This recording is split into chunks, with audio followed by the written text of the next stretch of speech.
আসসালামু আলাইকুম সম্মানিত প্রিয় দর্শক, সকলে কেমন আছেন? এই বছর কে কে আম খাইছেন আমাদেরকে জানান। তো আমরা কিন্তু আমাদের অলরেডি আম কুটতেছে দেখতে পাচ্ছেন, এবং কি আম এখানে ছিলছে।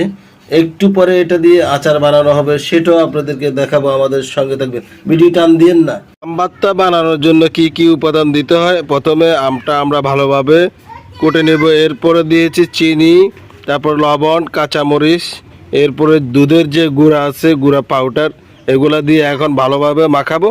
তো মাখাবার পরে আমরা এটা পরিবেশন করব। তো আপনারা দেখেন, এখন আমাদের আম ভর্তা মাখতেছে। এই যে আম ভর্তা এখন মাখানো শেষ, আমরা পরিবেশন করব এখন। এই যে আম ভর্তা দেখতে পাচ্ছেন। এখন আমার দিকে দেখেন আপনারা, আমি কিভাবে আম ভর্তাগুলো খাই। আপনারা একটু, আপনারা তো এখনো খাইতে পারেন নাই, লাইক কমেন্ট তো শেয়ার করতে পারবেন। আর যারা খাইতে চান চলে আসেন। দেখি বিসমিল্লাহির রহমানির রহিম।